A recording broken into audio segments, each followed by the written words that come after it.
മുന്നിൽ മറ്റൊരു ദുരന്തം. ആ കാലഘട്ടത്തിലെ മറ്റു ചില സുഹൃത്തുക്കൾ കൂടി പരിചയപ്പെടുത്താം. ഒന്നാമൻ KR രാജൻ. ഇന്നാൾ ദുബായിൽ ഭേദപ്പെട്ട ജോലിയും നേടി കൈനിറയെ പണവും വാങ്ങി വലിയ പത്രാസിൽ കഴിയുന്നു. മറ്റൊരാൾ മഹാദേവൻ. ആളത്ര പന്തിയല്ലെന്ന് ഇയാളുടെ അച്ഛനോ മറ്റാർക്കെങ്കിലുമോ തോന്നിയിട്ടാവും മൂപ്പർക്ക് മറ്റൊരു പേര് കൂടി ഇട്ടുകൊടുത്തിട്ടുണ്ട്, ശ്രീധരൻ. അത്യാവശ്യത്തിന് വല്ല ആൾമാറാട്ടമോ ഒളിവു ജീവിതമോ കഴിക്കേണ്ടി വന്നാൽ സൗകര്യമായിട്ട് ഉപയോഗിച്ചു കൊള്ളട്ടെ എന്ന് കരുതിയാവും അവർ ഈ പണി ചെയ്തത്. ഇങ്ങനെയൊക്കെയാണെങ്കിലും അദ്ദേഹം ഇപ്പോഴൊരു മാന്യനാണ്. മാത്രമല്ല കനറ ബാങ്കിൻ്റെ മാനേജരും. മൂന്നാമൻ സുകുമാരൻ. ഇയാളും കനറ ബാങ്കിലെ ഒരു മാനേജരാണ്. വേറൊരാൾ സുബ്രഹ്മണ്യൻ. ഇന്ന് P&T ഉദ്യോഗസ്ഥനായി അദ്ദേഹവും വിഹരിക്കുന്നു. പിന്നെ എൻ്റെ ചേട്ടൻ സ്റ്റെൻസിലാവോസ്. ഞങ്ങളെല്ലാവരും കൂടി ഒരുമിച്ചാണ് കുളിക്കാൻ പോക്ക്. അടുത്തൊരു പട്ടരുടെ കുളമുണ്ട്. അതാണ് പ്രധാന കുളിസ്ഥലം. ചിലപ്പോൾ കല്ലേലിത്തോട്ടിലും പോയി കുളിക്കും. അവധി ദിവസങ്ങളിലാവും കല്ലേലിത്തോട്ടിലെ കുളി. ചേട്ടൻ കോളേജിലായി കഴിഞ്ഞപ്പോൾ അയാളുടെ പേര് ഞങ്ങളുടെ സംഘത്തിൽ നിന്നും വെട്ടി. ഞാനും മഹാദേവനും രവിയും വിജയനും സുബ്രനും KR രാജനും മാത്രമായി ഗ്യാങ്ങിൽ. തൊട്ടപ്പുറത്തെ കടവിൽ അംബുജവും വസന്തിയും വിലാസിനിയും എന്ന് വേണ്ട ഒരുപാട് പെണ്ണുങ്ങൾ കുളിക്കാനുണ്ടാവും. ഈ പെണ്ണുങ്ങളുടെ മുമ്പിൽ ഇത്തിരി ആളാവാതിരിക്കാൻ ഞങ്ങൾക്ക് കഴിയില്ലല്ലോ. അതുകൊണ്ട് ചില സൂത്രങ്ങളൊക്കെ കാട്ടും. വളരെ ദൂരേന്ന് ഓടി വന്ന് വെള്ളത്തിൽ ചാടുക, കരയ്ക്കുള്ള മരത്തിൻ്റെ കൊമ്പിൽ നിന്ന് വെള്ളത്തിൽ ചാടുക, മൂങ്ങാൻ കുഴിയിടുക, എത്ര കൂടുതൽ നേരം വെള്ളത്തിൽ മുങ്ങിക്കിടക്കുമെന്ന് തിട്ടപ്പെടുത്താൻ ഒരാൾ നിന്ന് എണ്ണുക. ഇതൊക്കെയാണ് കലാപരിപാടികൾ. ആർക്കും തിട്ടപ്പെടുത്താൻ ഞങ്ങൾക്ക് ആർക്കും വേണ്ടിയിട്ടൊന്നുമല്ല. കുളിച്ചുകൊണ്ട് നിൽക്കുന്ന പെണ്ണുങ്ങൾക്ക് തിട്ടപ്പെടുത്തി കൊടുക്കാനേ ഉള്ളൂ ലക്ഷ്യം. അങ്ങനെ ഓരോരുത്തരും മാറി മാറി ചാടും. ഇതിൽ എത്രമാത്രം ഐറ്റങ്ങൾ കൂടുതൽ കാണിക്കാം എന്നതാണ് എൻ്റെ നോട്ടം.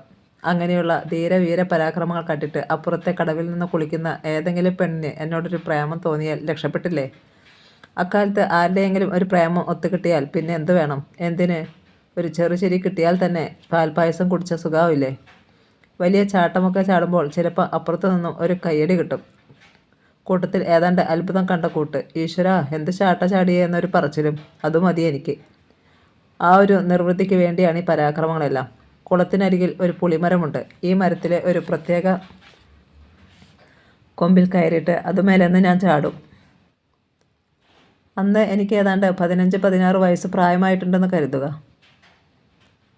ബാക്കി കൂട്ടുകാർക്കും ഏതാണ്ട് ഇതേ പ്രായമൊക്കെയാണ്. ഏറ്റവും പൊക്കത്തിൽ നിന്ന് ചാടുന്ന ആൾ ഞാനാണ്. ദൂരത്തിൽ നിന്ന് ചാടുന്ന ആളും ഞാനാണ്. അതേപ്പറ്റി ആ കുളക്കടവിൽ വരുന്ന പെണ്ണുങ്ങൾ പറയാറുണ്ട്. ഇതൊക്കെ ഞാൻ അറിഞ്ഞു. ഉണ്ണിയെന്ന് പറഞ്ഞിട്ടൊരു ചെക്കനാണ് ദൂത് തന്നത്. അവൻ അവൻ്റെ ചേച്ചിമാരുടെ കൂട്ടത്തിലാണ് കുളിക്കാൻ വരുന്നത്. അവൻ ചെറിയ കുട്ടിയാണ്. അവർ പറഞ്ഞു, ഇന്നച്ചനാണ് ഏറ്റവും അധികം പൊക്കത്തിൽ നിന്ന് ചാടുന്നതെന്നൊക്കെ എല്ലാവരും പറയുന്നുണ്ട്. ഞാൻ അവനെ സൂത്രത്തിൽ വിളിച്ച് ആരൊക്കെ പറഞ്ഞു, എന്തൊക്കെ പറഞ്ഞു എന്നൊക്കെ വിശദമായി അറിഞ്ഞു. കുളക്കടവിൽ വരുന്ന മൊത്തം പെണ്ണുങ്ങൾക്കും ഈ അഭിപ്രായമാണെന്നറിഞ്ഞു. ഹോ, ഇതുകൂടെ കേട്ടപ്പോൾ എനിക്ക് പെരുത്ത സന്തോഷമായി. പിന്നീട് പുതിയ പുതിയ വിദ്യകളെക്കുറിച്ചാണ് ആലോചന. ഒരു ദിവസം ഈ KR രാജൻ കടവിൽ വന്നപാടെ പുളിമരത്തിലേക്ക് വലിഞ്ഞു കയറി. ഇത് കണ്ടിട്ട് എനിക്ക് തോന്നി, ഇവനെന്താ ഈ കാട്ടുന്നത്? അന്ന് വരെ എൻ്റെ സാമ്രാജ്യത്തിൽപ്പെട്ടതായിരുന്നു പുളിമരവും അതിൻ്റെ കൊമ്പിൽ നിന്നുള്ള ചാട്ടവും. ഇനി ഈ പോത്തിന് കൈയടക്കാനുള്ള പുറപ്പാടാണോ? എങ്കിൽ എൻ്റെ വീരപരാക്രമങ്ങളെല്ലാം പൊളിഞ്ഞത് തന്നെ.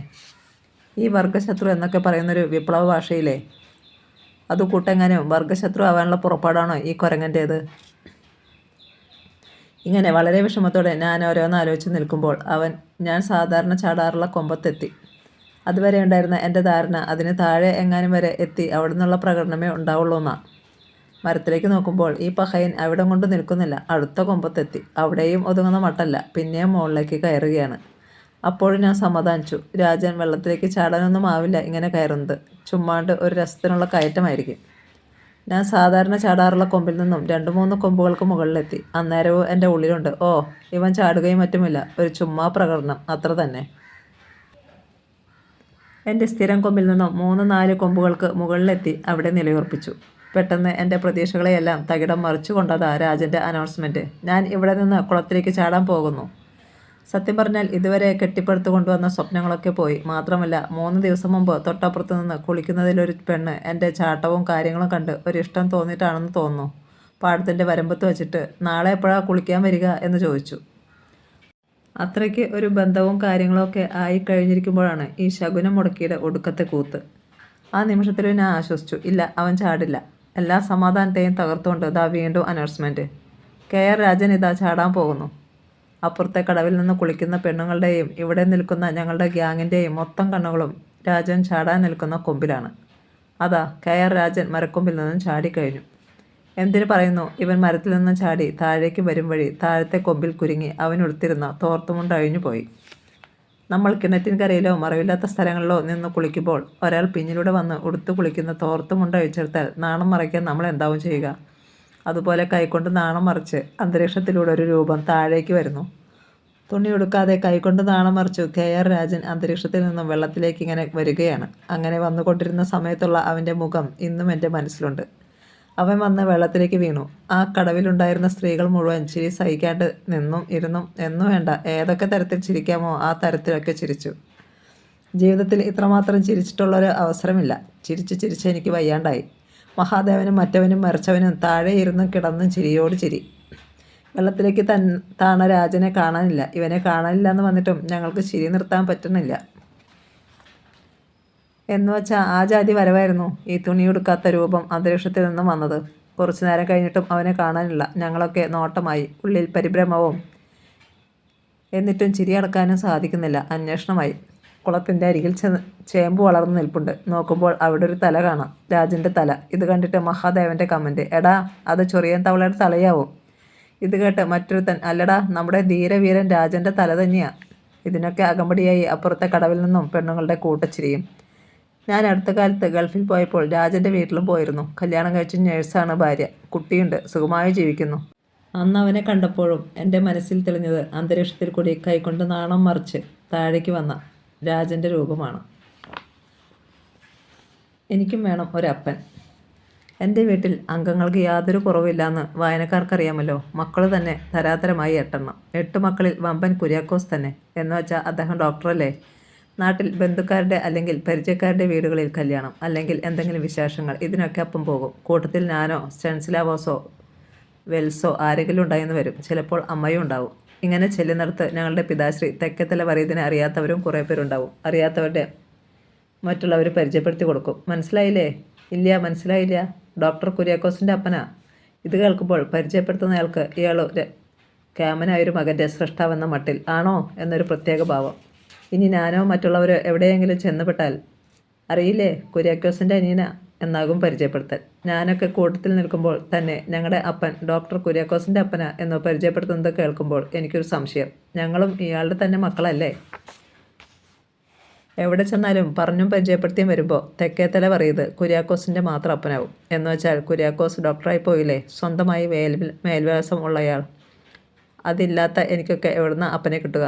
ബാക്കി 7 മക്കളെ അങ്ങോട്ട് തഴഞ്ഞിട്ട് കുര്യാക്കോസ് സ്വന്തമായി ഈ അപ്പനെ ഒറ്റയ്ക്ക് അങ്ങ് കൊണ്ടു നടന്ന് വിലസുന്നു. ഇടയ്ക്കൊക്കെ ഇത് കണ്ടിട്ട് എനിക്ക് വിഷമം.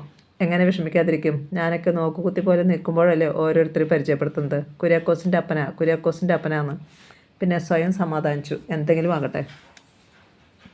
പഠിത്തമൊക്കെ നിർത്തി ചില ചില്ലറ ബിസിനസ്സുകളൊക്കെയായി നടക്കുകയാണ് അന്ന് ഞാൻ. പക്ഷേ അതുകൊണ്ടൊന്നും ഒരു നേട്ടവും ഉണ്ടായിരുന്നു എന്ന് ആരും കരുതണ്ട. ഏതൊക്കെ ബിസിനസ് ഇട്ടിട്ടുണ്ടോ അതൊക്കെ ടേ എന്ന് പൊളിച്ച ചരിത്രമാണല്ലോ. കുറച്ചു നാൾ കഴിഞ്ഞപ്പോൾ ഡോക്ടർ കുര്യാക്കോസ് സ്വന്തമായി കൊണ്ടു നടന്ന അപ്പനെ വിട്ടു നാട്ടിൽ നിന്നും കെട്ടുകെട്ടി. അദ്ദേഹം അമേരിക്കയിലായി. പിന്നീടുള്ള വിലസൽ. ഇങ്ങേര് പോകുന്ന തക്കം നോക്കി പതുങ്ങിയിരിക്കുകയായിരുന്നു മിസ്റ്റർ സെൻസിലാവോസ്. എന്തിനെന്നോ അപ്പനെ തട്ടിയെടുക്കാൻ. ഇയാൾ അപ്പോഴേക്കും കോളേജിൽ പോയി ഡിഗ്രിയൊക്കെ സമ്പാദിച്ചു. അവിടെ അടുത്തുള്ളൊരു ട്യൂട്ടോറിയലിൽ മാഷായി ജോലി നോക്കുന്നു. അതോടൊപ്പം കല്ലേറ്റിൻകര ഇൻഡസ്ട്രിയൽ എസ്റ്റേറ്റിൽ ബേബി മാച്ച് ഫാക്ടറി എന്നുള്ളൊരു തീപ്പെട്ടി കമ്പനി നടത്തുന്നുണ്ട്. ചുരുക്കത്തിൽ നാട്ടിലൊക്കെ ഇയാൾക്കും ഒരു വിലാസമുണ്ട്. ഈ കുന്ത്രാണ്ടോ ഒന്നുമില്ലാത്തത് എനിക്കാണല്ലോ. അതുകൊണ്ട് പഴയതുപോലെ അപ്പൻ ഏതെങ്കിലും കല്യാണത്തിനോ മറ്റോ ചെന്നാൽ പരിചയപ്പെടുത്തൽ ഇങ്ങനെയാകും. ഒന്നാമൻ, അറിയില്ലേ? രണ്ടാമൻ, ഇല്ലല്ലോ. ബേബി മാച്ച് ഫാക്ടറി നടത്തുന്ന ആളല്ലേ നമ്മുടെ മാഷ് സ്റ്റെൻസിലാവോസ്, അയാളുടെ അപ്പനാ. ഇങ്ങനെ പരിചയപ്പെടുത്തുമ്പോഴും ഞാൻ അപ്പൻ്റെ ഒപ്പം കാണും. ഈ പറയുന്ന സ്റ്റെൻസിലാവോസ് അവിടെയെങ്ങും ഉണ്ടാവുകയുമില്ല. അപ്പൻ്റെ തൊട്ടരികത്ത് നിൽക്കുന്ന ഈ ഉള്ളവൻ്റെ തന്തയാണ് തെക്കത്തല വറിയത് എന്ന് പറയാൻ ഒരു എംബോക്കിയും മിനക്കെട്ടില്ല. ഇത് കേൾക്കുമ്പോൾ എനിക്ക് തോന്നും, ഒരു ക്യാമനുണ്ടായിരുന്നു, അയാൾ അമേരിക്കയിൽ കുടിയേറി. ഈ കുടിയേറ്റം കഴിഞ്ഞപ്പോഴേക്കും തെക്കത്തല പറയുന്നത് എൻ്റെ ഒപ്പം കൂടി അപ്പനാവും എന്ന് കരുതി. ഇപ്പോൾ അതില്ലാണ്ടായേക്കുന്നു. ചെമ്മീൻ എന്ന സിനിമയിൽ പളനി എന്ന കഥാപാത്രം കറുത്തമ്മയോട് പറഞ്ഞ ഒരു പ്രേമവാക്യം അറിയില്ലേ? കറുത്തമ്മേ, നിന്നെ ഓർത്ത് ഞാൻ ഈ കടപ്പുറത്ത് പാടി നടക്കും. എൻ്റേത് പ്രേമമൊന്നും ആയിരുന്നില്ലെങ്കിലും, ഞാൻ പാടി നടന്നില്ല എങ്കിലും മനസ്സുകൊണ്ട് ആഗ്രഹിച്ചിട്ടുണ്ട് സ്വന്തമായി ഒരു അപ്പൻ എനിക്കുണ്ടായിരുന്നെങ്കിലെന്ന്. കുറേ നാൾ കഴിഞ്ഞ് സ്റ്റെൻസിലാവോസും അമേരിക്കയ്ക്ക് പോയി. അയാളും സ്വന്തമായി കൊണ്ടു നടന്ന അപ്പൻ തെക്കത്തല വറിയതിനെ കൂട്ടത്തിൽ കൊണ്ടുപോയില്ല. പാവം അല്ലറ ചില്ലറ പരിപാടികളുമായി ഇരിങ്ങാലക്കുട തെക്കത്തല വീട്ടിൽ തന്നെയുണ്ട്. സ്റ്റെൻസിലാവോസ് കൂടി സ്ഥലം വിട്ടപ്പോൾ എനിക്കൊരു പ്രതീക്ഷയുണ്ടായിരുന്നു, ഇനിയെങ്കിലും അപ്പൻ എൻ്റേതാവുമെന്ന്. പക്ഷേ അപ്പോഴേക്കും എൻ്റെ അനുജൻ വെൽസ് വക്കീൽ പരീക്ഷ ജയിച്ചു ക്യാമനായി. പിന്നെ നാട്ടുകാർ അപ്പനെ ഇവന് വേണ്ടി തരമാക്കി കൊടുത്തു. പരിചയപ്പെടുത്തൽ: നമ്മുടെ അഡ്വക്കറ്റ് വെൽസില്ലേ, അങ്ങേരുടെ അപ്പനാ. അങ്ങനെ എന്നെ ഓവർടേക്ക് ചെയ്ത് അനിയൻ വെൽസ് അപ്പനെ സ്വന്തമാക്കി, അല്ലെങ്കിൽ നാട്ടുകാർ അവന് സ്വന്തമാക്കി കൊടുത്തു. ഞാൻ വീണ്ടും കോർട്ടിൽ നിന്ന് ഔട്ട്. ഡോക്ടർ കുര്യാക്കോസ്, അമേരിക്കയിലുള്ള സ്റ്റെൻസിലാവോസ്, പിന്നെ അഡ്വക്കറ്റ് വെൽസ്. എനിക്ക് അപ്പനില്ല. മൂന്നാം ഊഴം കൂടി ആയപ്പോൾ ഞാൻ ഓർത്തു, ഇത് വലിയ ഗതികേടായി പോയല്ലോ ദൈവമേ, ഒരു അപ്പനെ കിട്ടാനായിട്ടുള്ള ബുദ്ധിമുട്ട്. സത്യം പറഞ്ഞാൽ കയ്യിൽ കുറേ കാശുണ്ടെങ്കിൽ മർഗരീത്തയ്ക്ക്, അതായത് എൻ്റെ അമ്മയ്ക്ക്, കുറച്ചുകൂടി സ്ത്രീധനം കൊടുത്ത് വീണ്ടും ഒരു കല്യാണം കൂടി കഴിപ്പിച്ച് ഒരു അപ്പനെ ഉണ്ടാക്കിയാനെ. അത്ര ഗതികേടായി എൻ്റെ ഈ ബുദ്ധിമുട്ട്. ഒടുവിൽ അപ്പനോട് തന്നെ ചോദിച്ചു, അപ്പാ, ഇതിപ്പോൾ വലിയൊരു പ്രശ്നമാണല്ലോ. സ്വന്തമായിട്ടൊരു അപ്പനെ കിട്ടാൻ എന്താ വഴി? ഇതിപ്പോൾ അയാളുടെ അപ്പൻ, അവൻ്റെ അപ്പൻ, മറ്റവൻ്റെ അപ്പൻ എന്നൊക്കെയേ ഉള്ളൂ. ഇവരിലൊന്നും ഞാനില്ല. അതുകൊണ്ട് എനിക്ക് അപ്പനില്ലാണ്ടായി. അപ്പൻ്റെ നർമ്മബോധം നേരത്തെ പറഞ്ഞിട്ടുണ്ടല്ലോ. മാത്രമല്ല, പറയുന്ന കാര്യങ്ങളുടെ ഗൗരവം അത്യാവശ്യം മനസ്സിലാവുകയും ചെയ്യും. എൻ്റെ പരാതി കേട്ട് എന്നെ ആശ്വസിപ്പിച്ച് അദ്ദേഹം പറഞ്ഞു, എടാ, നിനക്ക് എൻ്റെ ഗതികേട് എന്താണെന്നറിയോ? ഇല്ല.